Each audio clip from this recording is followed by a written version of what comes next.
তারপরেও দেশ কোনো দুর্বৃত্তের হাতে গিয়ে বন্দী হয়ে যাক, আবার একটা ফেসিবাদ চলে আসুক, এটা আমরা চাই না। ফেসিবাদ নতুন না পুরাতন, ইম্যাটেরিয়াল, এটা আমরা দেখব না। কোনো ফেসিবাদ বাংলা জমিনে থাকতে পারবে না ইনশাআল্লাহ।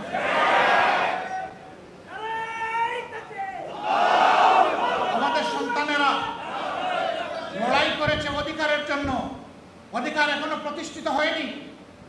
অধিকার প্রতিষ্ঠানের প্রথম পদক্ষেপ হচ্ছে একটা সুষ্ঠু নির্বাচন। সেই নির্বাচনের জন্য আমরা পরিষ্কার বলেছি, অবশ্যই কিছু জরুরি এবং মৌলিক সংস্কার হতে হবে। এই সংস্কারের পথে বাধা দেওয়া কোনো দলের এটা রাজনৈতিক সদিচ্ছা হতে পারে না। আমরা সবাইকে অনুরোধ করব, সংস্কার কমিশনকে সহযোগিতা করুন।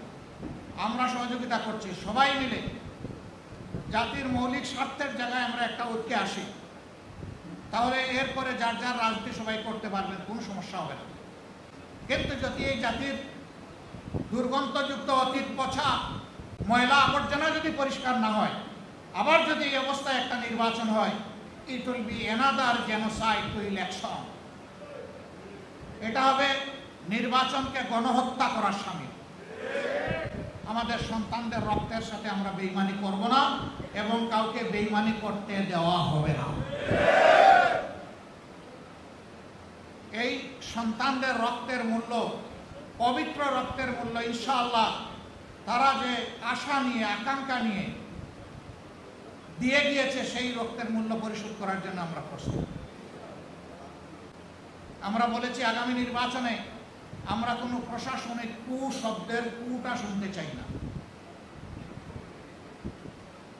আমরা কোনো ইলেকশন ম্যানুভারিং বা ইঞ্জিনিয়ারিং দেখতে চাই না।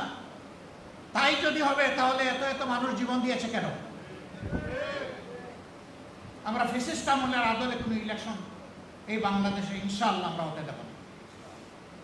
আমরা বিশ্বাস করি আল্লাহ তাআলার সাহায্য আমরা পাবো ইনশাআল্লাহ। কারণ আমরা ন্যায়ের পক্ষে, জনগণের অধিকারের পক্ষে আছি। যতক্ষণ পর্যন্ত ফ্যাসিবাদের শেষ চিহ্নটুকু বাংলাদেশ থেকে মুছে না যাবে, ততদিন পর্যন্ত আমাদের এই লড়াই অব্যাহত থাকবে ইনশাআল্লাহ।